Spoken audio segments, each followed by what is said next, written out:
high volume.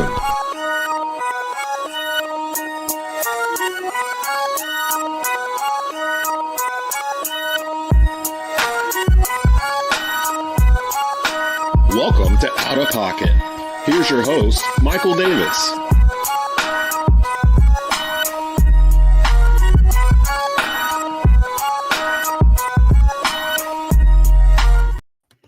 The chase for the cup is on, and if you're looking to light the lamp, nothing beats the action at DraftKings Sportsbook, one of America's top-rated sportsbook apps. DraftKings has you covered with same-game parlays, live bet, and odds boosts, and so much more. This week, all North Carolina customers can place a pregame moneyline bet on Carolina, and if they lead by at least 2 goals at any time during the game, you win, even if they end up losing the game.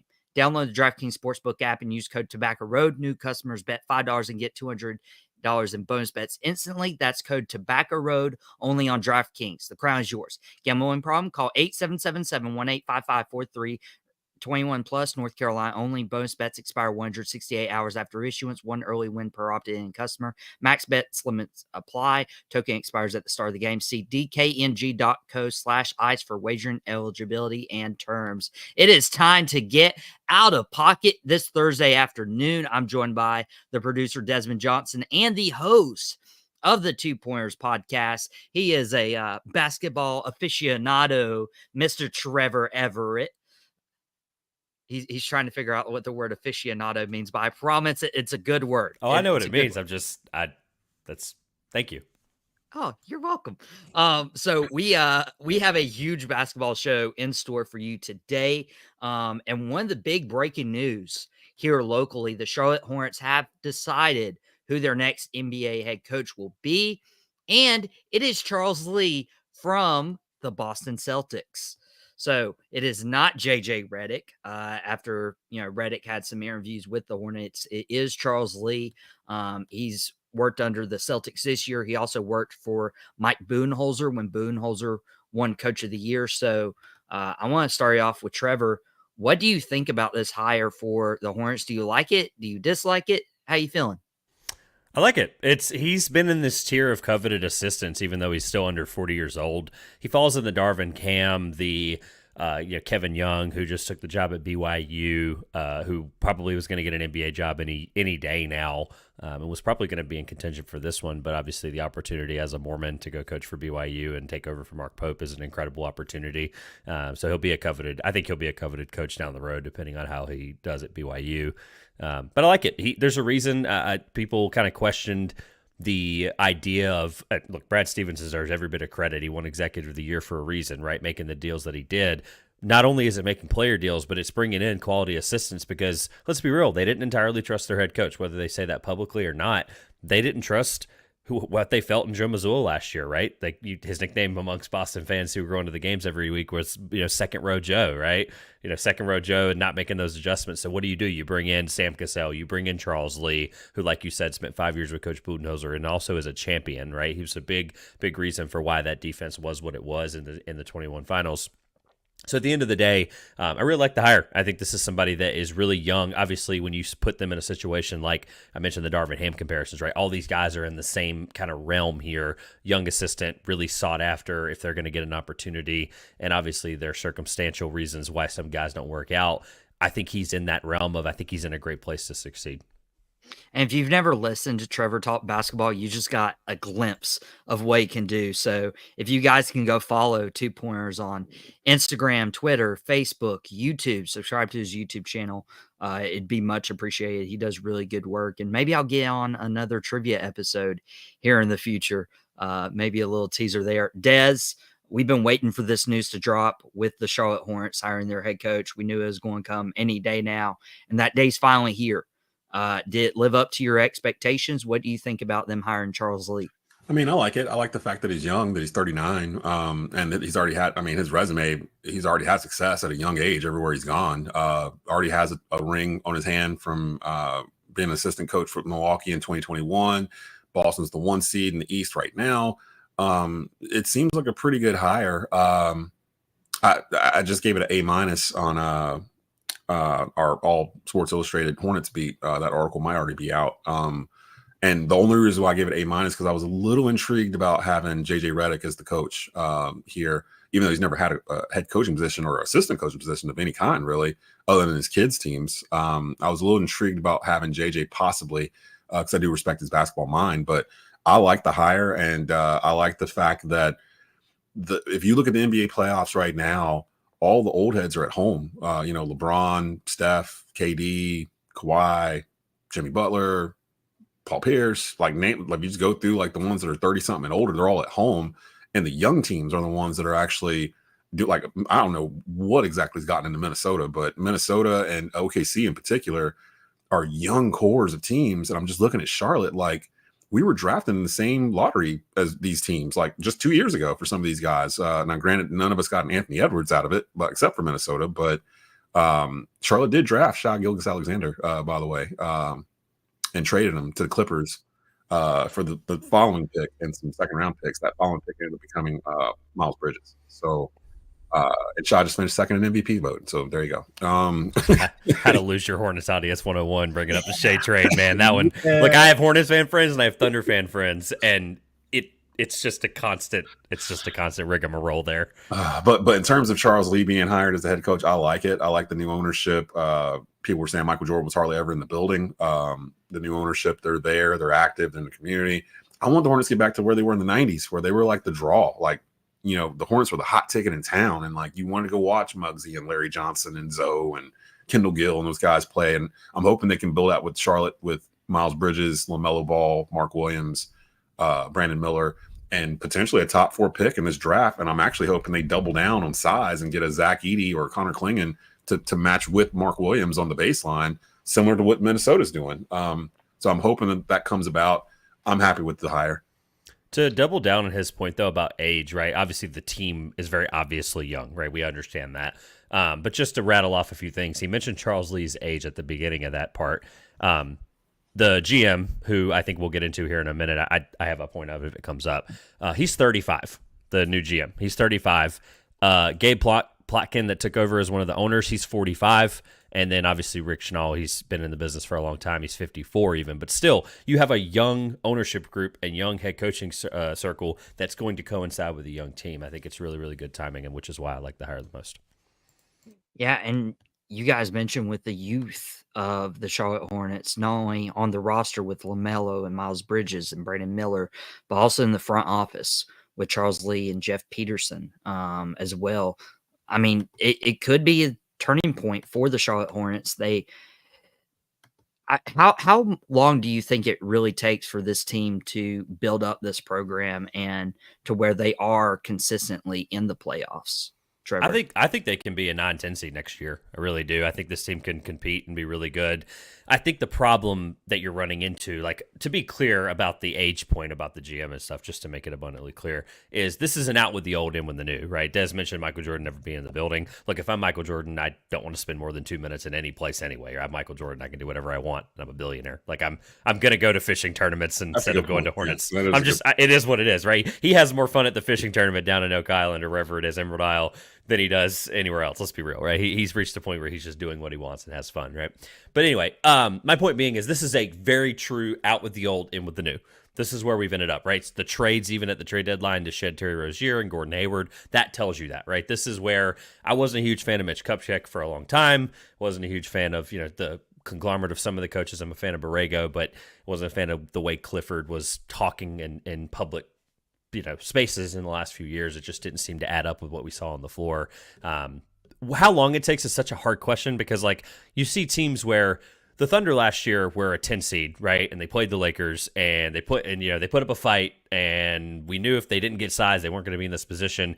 And 9 seeds later, here they are. They're the number 1 seed and probably going to make the Western Conference Finals if Dallas doesn't win tonight. So at least put Dallas against the wall there. Obviously, I'm betting hard against Luka is my point. But at the end of the day, I think it can be something that, as long as Brandon Miller continues to develop like he has been, as long as you're talking to Mark Williams' biggest fan. I promise you are. I did an average draft ranking. I think we met around this time, or we hadn't met yet, but I'd been doing draft content with my show.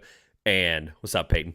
And then, so at the end of the day, like, I had Mark Williams, I think 9 when that draft finalized, and the average consensus had him like 14th, 15th, whatever. He ended up going around that place. So I think the young core is incredible. What you've really got to figure out is, A, can LaMelo stay healthy for a consistent amount of time? And B, is that somebody that you want to be your A, or is that somebody you want to find like, okay, we need to get your B and try to figure out how they're going to build around him? Because I think LaMelo can be a championship level point guard. I think there's things you have to do to build around that, and they've got to figure that out. And LaMelo has to stay healthy. Correct. Which is why it's a hard question. I didn't give you a number for a reason. I just want to make that abundantly clear. Like I didn't because they could turn around. Like I think they're better than Atlanta long term. I really do, because they've got to figure out the Trae Young situation. Atlanta's got some really weird cap stuff. I'm just giving you teams in that same tier. Miami's got a really big. I did actually my pod I posted on Wednesday. One of the biggest parts of this segment was Miami's at a fork in the road, right? Charlotte's not. Charlotte's walking down the road very confidently and young, right? We know that, right? There are teams in their division and in their same realm. Brooklyn's another one. They'll be better than Brooklyn probably, depending on what Brooklyn does to kind of shed some cap. And obviously Brooklyn's got more talent across the board right now, but they may not bring back Nick Claxton, some other guys. But my long-winded point is there's not really a good answer, because I think this team can take that, the Pistons are going to get better, right? They can take that kind of jump where this is a really young, talented team, and it's okay if they stink next year. And Lee got signed for 4 years to be the new head coach of the Charlotte Hornets. Des, as a fan, do you think there is a number in terms of the amount of years you want to see progress and you want to see this turned around to where you don't lose hope in this new head coach? Not really. To echo Trevor, it's hard to put a number on it, especially when you're seeing Minnesota and OKC just kind of flip over the course of an off season. And you're seeing with both teams kind of getting there differently. With Minnesota, it's the emergence of Anthony Edwards becoming a superstar, like right in front of our eyes in year 4 of his career. With the Knicks, it's a reversal back to team building as opposed to big 3 building and then just filling in the dots around it or whatever. Because we've been in that mode for like the past 10 years, really, since the Miami Heat with LeBron and D Wade and Chris Bosh. That kind of became like the way the top teams were trying to build their teams. Let's get superstar A and grab superstar B, and then maybe second tier superstar C and put them together, and we'll just sprinkle some free agents around them and throw them out there and see if it works. And it kind of didn't for the most part. The Knicks are building off of like Dante DiVincenzo's not a star. Josh Hart's not a star, but Jalen Brunson is on his way to becoming one. But they play together. They know each other. They have love for each other. They played in college at Villanova. They've had success. They won a national championship. Like the system works. And like you're seeing dudes that are interlocked and playing with each other, advancing further than they have any business advancing. In terms of the Knicks are so banged up right now. But to me, they should get past Indiana the way they're playing. Of course, it'll depend on what Brunson's foot injury looks like here in a couple of days when they get back on the court again. But my point being, I don't know if you can say, like in the NFL, you kind of think, well, this is going to take a year or 2, 3 years, because you're equating drafts and filling positions and stuff in it. It's just 15 spots in the NBA. One player can turn around the misfortunes of a team in one season. So the Hornets, they won 21 games last year. How many of those games would they have won if LaMelo Ball had played 70 games? How many would they have won if Mark Williams had been available all season? Like, is this a 35-win team? Is this a 40-win team if they're healthy? I think they probably could have been. They gave Boston fits all regular season. So, I mean, I think they could do it quicker than people expect, because I don't think anybody expected Minnesota or OKC to be like this season, nor did they expect the Lakers to be the 7th seed, or Golden State to miss entirely, or Phoenix to get just destroyed first round. Like, I expected that one. we're seeing a changing of the guard in the NBA right now, and I don't see any reason why Charlotte can't be a part of it. So really quick to hammer a point that I told you I'd bring up in a second. So Des put it out on a silver platter. So the thing to think about that you kind of run into with this like situation with how many years and this and this and that, right? There are situations where teams are really young and we see like, okay, the Thunder, let's just throw them out of the window. That clearly was just its own thing, right? Like Sam Presti is a wizard. We just know that, right? Peterson's not going to do this lightly. Like, he's not going to be someone that holds on to the chips like Mitch has done a million times. Reason being, he helped sign KD and Kyrie. He was part of that acquisition that summer. And then also he made a conglomerate of trades like the James Harden trade and some other things. He made a bunch of these trades to put Brooklyn in a position that they were. Obviously, Sean Marks was the person to make those deals. But the point being is Peterson's not going to just lay down and let them suck. It's just not going to happen. Now, they're going to have to draft well. That is completely obvious and 4 point here. But I think they can, because ultimately I think the decisions were so bad previously that you're in a position with a guy that obviously has an eye for talent. It's just a matter of the transactional stuff they're going to have to make sure they get right. Yeah, and well, we've seen people, rebuild rosters. One name I wanted to throw out and give credit to is Tim Connolly. If you guys aren't familiar with that name, Tim Connolly helped build this Denver Nuggets team to where they had Jokic and Michael Porter and Jamal Murray, and they won a championship last year at the expense of Miami. But now Tim Connolly, the last couple of years, has moved to Minnesota. And then he went and traded for Rudy Gobert, who just won his 4th NBA Defensive Player of the Year award. So Tim Connolly, okay, Trevor with the thumbs up and the thumbs down on our screen. I'm sorry, but he's a wizard. Victor should have won Defensive Player of the Year. It just is what it is. Like I would have swept award. My ballot would have swept if Victor won Defensive Player of the Year. I got him all right, and it wasn't a right. It was a my opinion thing when I did the show, but. I'm sorry, Victor should have won our Defensive Player of the Year. Anyway. That might have been out of pocket. No, I really don't. Like, the fact that he got as many votes as he did should tell you it's not. Like, the fact that he came in second. He'll get one eventually, but yeah. He will, but my point is like, if you just think about, I know this is completely off of what we had written down, I apologize. But if you look at how many plays, and just ignore the one where we've all aware of the same play, the 3-on-1, where he defends the paint, closes out to the passer, and then closes out to the shooter in the other corner. We're all aware of that play, right? He's done that 40 times this year. That's happened numerous times this year, and there's no other player that you can watch where ultimately, if I had a vote, obviously there's a lot that goes into like the legacy part of it with Gobert. I get that. He's now in like tied for the upper echelon of defensive players all time, and I think he deserves it, to be completely clear, right? But, and look, Minnesota, at the time when they made that trade, I still will defend everything that's out there. There's clips, people can go find them. I will still defend that was one of the worst trades at the time ever. Like, it just was, right? Obviously, it aged well, but they also had that incredible defensive performance the other night without him, right? They're a good defensive team without him, right? You take Victor off the Spurs, that team's not stopping a high school JV team. It's just not happening, right? So there were so many impact plays that my eyes saw that I was like, it's worth him doing the Defensive Player of the Year. And to be clear, to end my point, I don't care that Rudy won it because he probably deserves it just as much. You can't give the Defensive Player of the Year to a guy that's leading a team to a 22-60 record, though. That's the problem. So the record thing, I get people are going to throw the record thing at me, right? But ultimately, the record thing plays into talent just as much as it plays into defensive acumen. It doesn't. It's that you can punish an MVP for winning, sure, right? Russell Westbrook's like the worst player to ever win MVP when it comes to record. He was 6th, right?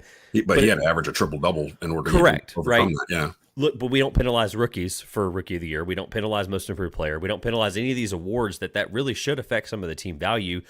Some people don't penalize first team All-NBA, second team All-NBA, right? The Lakers are going to have 2 guys on All-NBA teams this year, and they were 7th seed, like you said. So there's the record thing I almost feel like is just, it's used when it needs to be, and it's not used when it doesn't need to be. And I understand what your point is, but at the end of the day, we can go through all the stats of Defensive Player of the Year or not. Like, this is not what we're here to do, but he was the most impactful defensive player on the floor for 82 games, or however many games he played, 70-something games. I think we're going to look back at these awards because Wembanyama didn't win Defensive Player, but he was a unanimous Rookie of the Year.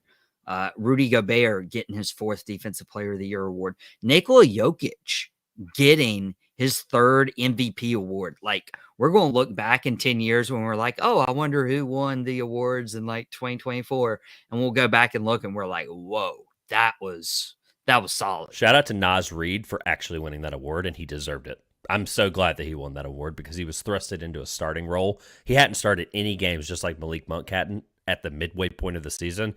And when Karl-Anthony Towns got hurt, Naz Reid got thrust in there, and Naz Reid won, and he deserved it, and he absolutely should have won. I'm glad he did. Yeah. And when you look at like all these awards, I mean, Trevor, you just mentioned who you would have rather seen win Defensive Player of the Year. Did they get all these awards right with Jokic and Wemby and Gobert? And I'll even, go a step further.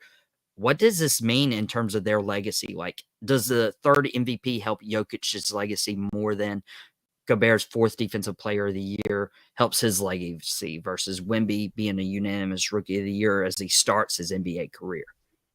I think they're all good for their legacy. I mean, obviously, that there's no, like, I'm not going to be able to pin one against the other here because they're at different points in their career. To answer the question that you do have written down, maybe you're getting to it, maybe you're not, but the Jokic winning 3, does that affect his all-time status? Absolutely that does, right? Go down the list of guys that have won 3-time MVP. I don't, at least 3 MVPs. I don't have it in front of me, but I actually have it right here because I just finished on franchise players and we were talking about it. So perfect. Jokic wins his 3rd MVP. He's the first center to win MVP 3 times in 4 seasons since Kareem Abdul-Jabbar did it in the 70s. No one's done it since Jabbar did it in the 70s.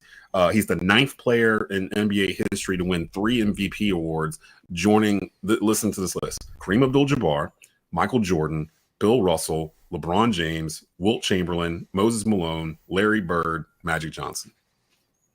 Michael, that answers your question, doesn't it? Yeah. that answers your question. And by the way, without getting into this argument, because I hope it doesn't happen, I know we only have 30 minutes, he probably should have won last year too. Yeah. Without I agree. Without getting into it, I wrote a whole article about how that was. I write an article every offseason called Good, Bad, Ugly about the NBA season, and you can probably guess where the MVP debate conversations were in that Good, Bad, Ugly. Anyway, my point being is, at the end of the day, winning his 3rd one, was it the right choice this year? 100%, right? I think Shea being first-team All-NBA is going to signify how good he was this year. Winning 2nd, right? He will get an MVP probably, right? Shea is probably going to do it. I know this is probably, people would say, if he isn't going to win it this year, he's probably not going to win it ever. And it's like, that's not really true because Jokic is still at the peak of his powers, right? And then, talking about the all-time greats conversation, I wish I had my pyramid prepared. Every few years I do a pyramid where it's basically like tier A, tier B, whatever, and they're kind of ranked in order. Coming into the year when Carson made that ridiculous, at the time, ridiculous statement, best offensive player ever, whatever, which, by the way, aging very well right now. Shout out to Carson for that. But I think coming into the year, I guess it would have been before last year, I had already had him in the top 40. It was just a matter of, okay, now the championship. Now he's probably in the top 30. I really think when I sit down and do the pyramid this offseason, he's probably going to be sniffing top 20. It's crazy as that sounds. 3 MVPs, some of the best analytics that we have. Obviously, you can only compare those to the guys that have, I think we started most of those stats in the mid-90s or late 90s, right? So you have to compare some of that stuff carefully. But I don't see why he's not a top 25 player. Top 20, top 25. Does that sound about right, Des? Not. I was gonna say not yet because he only has 1 ring, but there's players in that top 25 that don't have any. So, yeah, I think you kind of do have to start thinking about it. I still think it's bottom level because his career is still going, and who knows where we'll have him ranked by the time he's done. But you can't deny what he's done in his career and what he's won so far. He's at least a top 3 player in the league currently right now. I'd have to sit down and actually make a list, but he's made it very hard to keep him out of any kind of top 25 debate right now. Just the names I just read off for MVP. All of those names, with the exception of Moses Malone, are in my top 10. Yeah. So, and a lot of it's because it's not all because of the MVP awards they won. All of them have won rings too. Kareem, Jordan, Russell, Bird, Magic, they all have at least 3. Kareem, Jordan both have 5. Russell has 1 billion. So it's like, Yeah. that counts. It's not the only argument with it, but in order to get in that top 10, you need more than 1, really. Moses Malone has 1, I think. And Moses is going to age poorly. Let me make it abundantly clear. Somebody who values NBA history, and I know you do too, because you lived through more of it than Michael and I did, and understand it and seen more people. You'll understand this. There are going to be guys that are going to age absolutely poorly. You know who's going to be another example of that? Elgin Baylor. Elgin Baylor is going to age incredibly poorly. The only reason Jerry West doesn't age poorly is because he's the freaking logo. That's literally the only reason he hasn't. Maybe they'll change that. Well, that's the only reason he hasn't aged.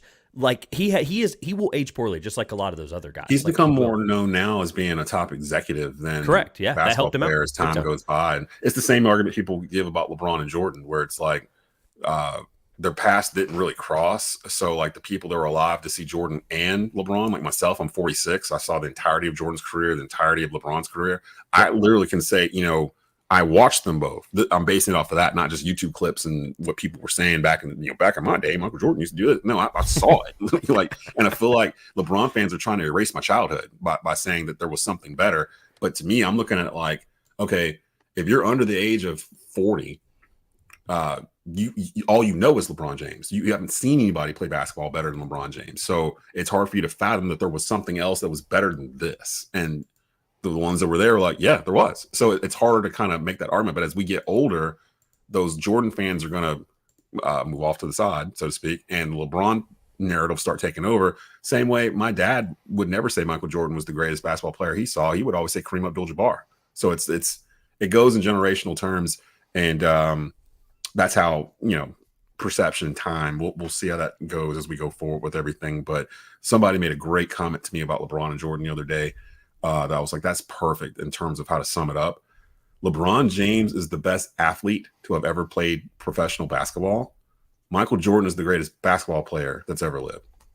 And I was like, you know what? That actually sounds about right. Like, I can live with that, in terms of you've separated them out the way they are, but you've given them each their flowers for what they are, but you're not piling on the other to make the other one better. You know what I mean? Well, and there's a whole other argument there about, like, obviously the longevity aspect. Like, people throw that aside more than they should. Like, obviously with Kareem, that's what keeps him at the table for as long as he does.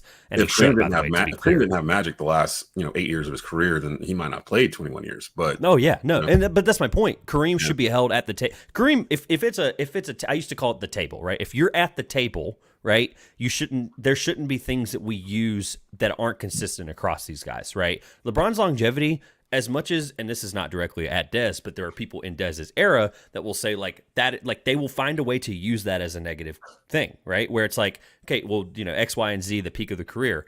What LeBron's doing is now better than what Kareem did. It is what it is. It's been longer. It's been better. At the end of the day, without diving into like where you would have Jokic specifically, but just to think about some guys that you have to think about, we mentioned Kareem and Wilt, who, by the way, have 1, 2, 3, 4, 5, 6, 7 of the 8 most win shares in NBA history. They have the top 8, Kareem and Wilt, just an alternating list. Fun fact, George Mikan third on that list in 1950-51. But like Des already mentioned some of those guys, but just think about some guys like David Robinson. Where would you have him compared to Jokic? Where would you have Kevin Durant as a really good example? Shaq's probably up there. Kevin Garnett is another one. Where would you have Dirk compared? I'm not telling you anywhere I have on these guys' lists, but I'm just telling you. Honestly, Dirk, I'd have him ahead of Dirk.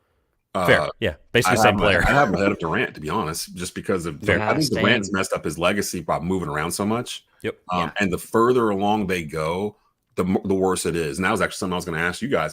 The longer LeBron James plays, is it going to hurt his legacy in the end? Because if you look at the last 4 years he's actually played, yeah, he's still putting up stats or whatever, but the Lakers haven't finished higher than 7th, I believe, in the last 4 years. And one of those years they missed the playoffs entirely. They've been in the play-in since it was created, pretty much. And LeBron was dissing the play-in as they were creating it. It's prolonged his career in terms of where he's gone. KD hasn't gotten past the second round since he left Golden State.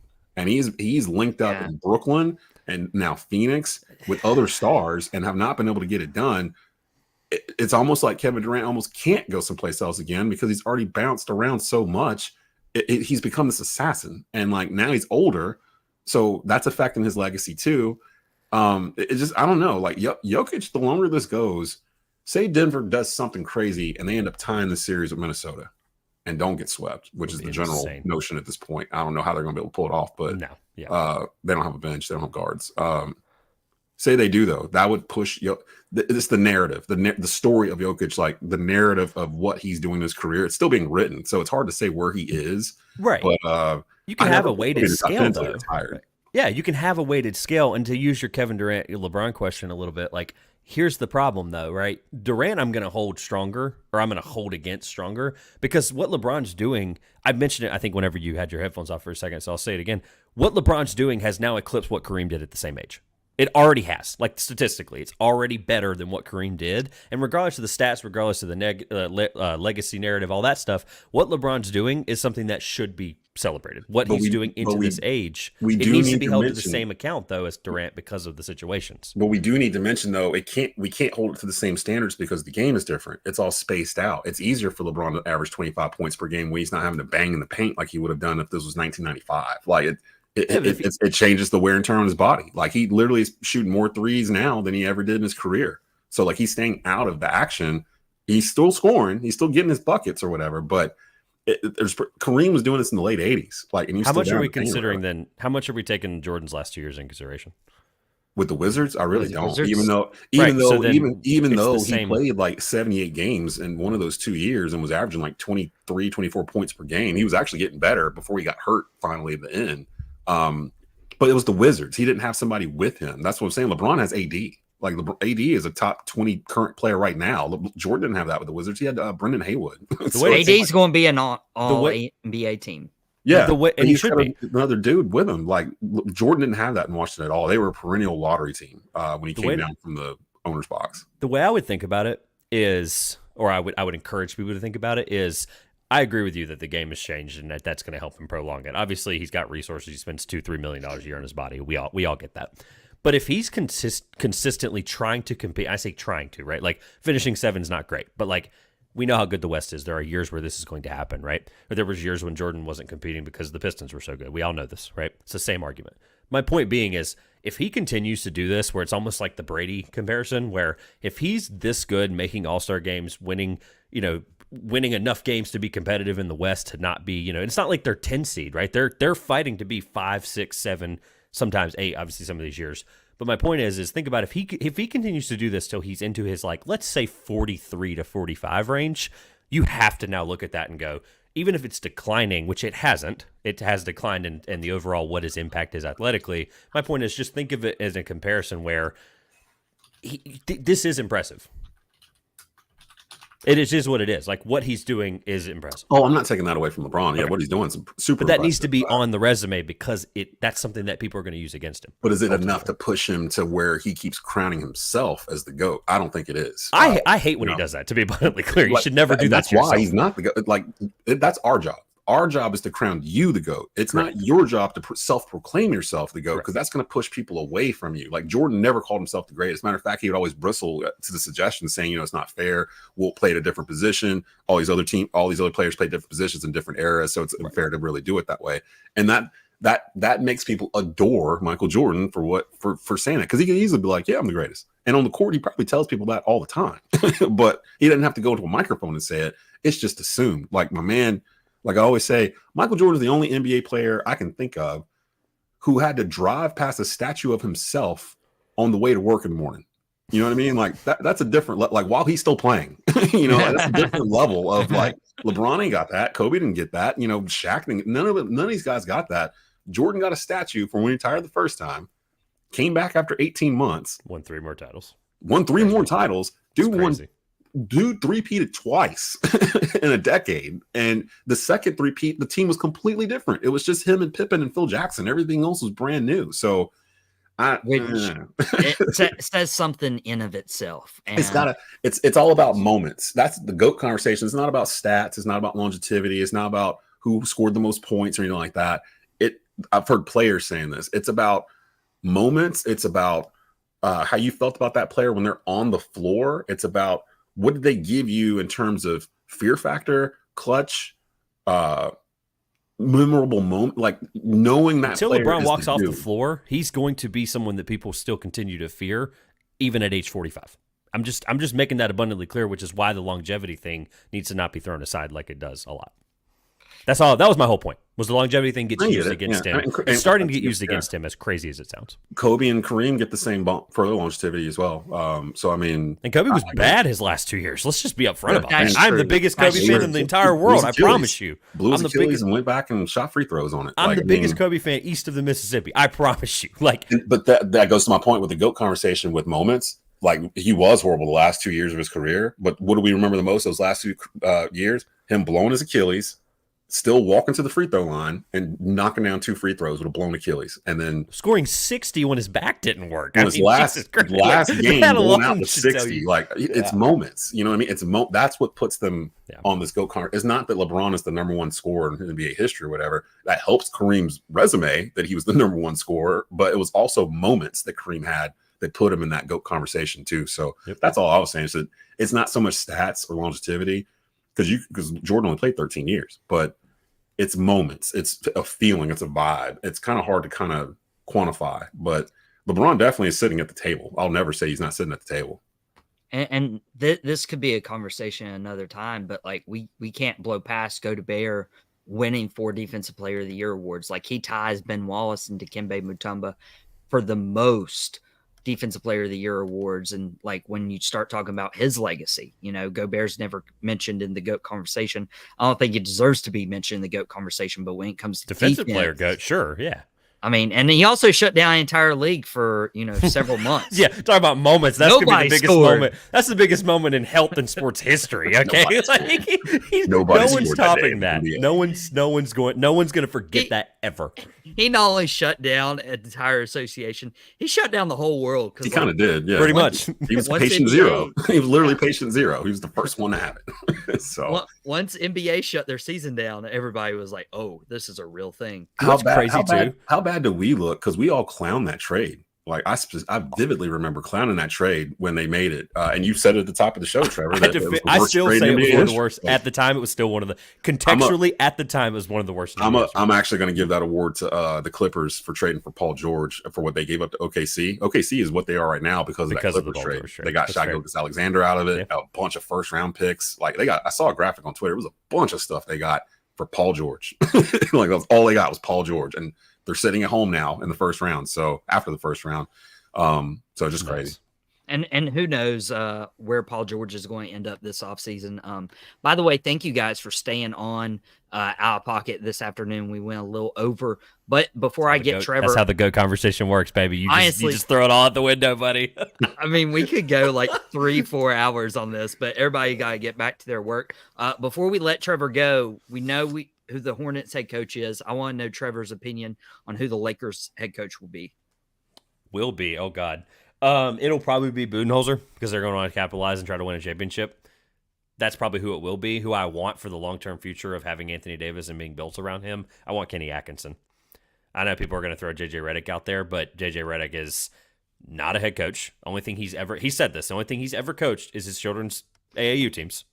So let's just make that abundantly clear. No coaching experience, but probably one of the most well-connected players of his time period. And there's guys that he played with that are still playing. And obviously the Lakers, he played with a lot of those guys, played against a lot of those guys. So he knows the game. We know that. He knows, people. He's a very good people person at this point with all the TV and all the, I think it's perception from where, if you had told us in 2006 that JJ Redick would be doing this now and being this kind of persona, yeah, I told you were freaking crazy. But my point being is, I think that's who probably ends up getting it, him or Budenholzer. But I want Kenny Atkinson. I want to make that abundantly clear. All right. Well, I mean, Redick was always a Duke, prodigy. So we'll give him his flowers. I got in trouble a few days ago when I said the Thunder would beat the Mavs. So I'm gonna switch this answer today. I'm gonna say the Mavs are going to beat the Thunder. But Des, your question: Cavaliers Celtics tonight. Who do you think wins? Celtics. Celtics are in cruise control.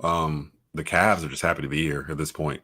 Somebody had to win the Cavaliers Magic series, and the Celtics have been on cruise control really all year. They've been the best team in the league all year. Jaylen Brown is actually emerging as a number one. Like that contract he got, people were laughing at, and Tatum's probably going to end up getting more here in the offseason. Jaylen Brown showing that, he deserved that money, or at least deserved to be looked at that type of level. I don't trust the Cavs. Matter of fact, I'm not sure if Donovan Mitchell's playing for the Cavs next year. I could see him getting moved to New York or someplace. I'm not necessarily sure he wanted to be in Cleveland. Have you ever been to Cleveland before? No. Either one of you? No. If you don't, Cleveland, I have in-laws in Cleveland and relatives in Cleveland, so I probably want to talk about them. But Cleveland is a place you go when you're going to visit family. It's not a destination place. You don't go there because the Hall of Fame's up there, or you know what I mean? You go to the Hall of Fame because you're already up there, that kind of thing. So I can see Donovan maybe leaving, but I'm picking the Celtics.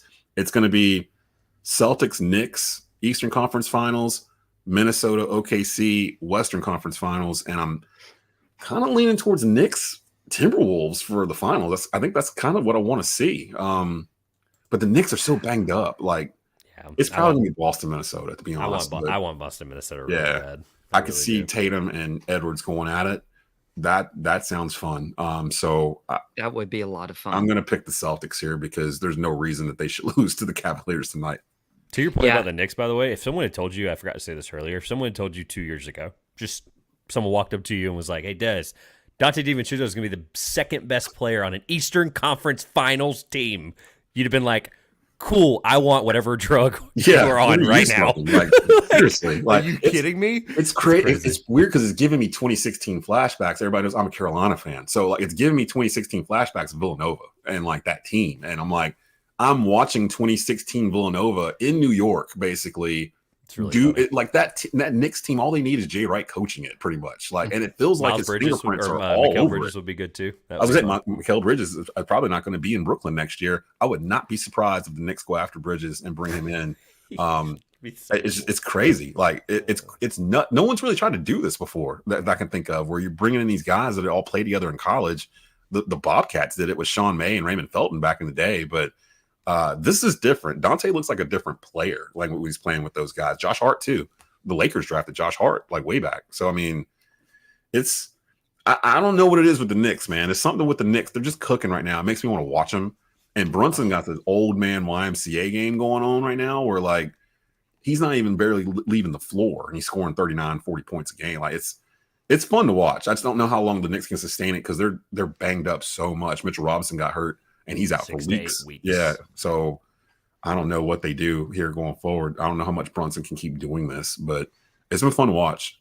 But to answer your question, Cavs barbecue chicken tonight. It's going to be solid. Man, now you got me hungry. I need to go on my lunch break and eat some grub. Guys, it has been incredible. I think this is our longest out of pocket we've had since we've been back live on Tobacco Road Sports Radio. Incredible stuff. Drop the Mike Wrestling podcast dropped yesterday on the Tobacco Road Sports Radio YouTube channel. So catch that immediately following this. More NBA playoff coverage tomorrow afternoon when we're back. Friday, 12:30 p.m. Go follow Trevor Everette and all the stuff he does with 2-pointers, as well as everything college basketball who popped in the YouTube comments as well. But for Michael Davis, it's been Trevor Everette, Desmond Johnson, and no hearts flashing on the screen for me. But we will see you guys back tomorrow, Out of Pocket Friday, 12:30 p.m. Eastern Time, as per your TGI Friday lineup.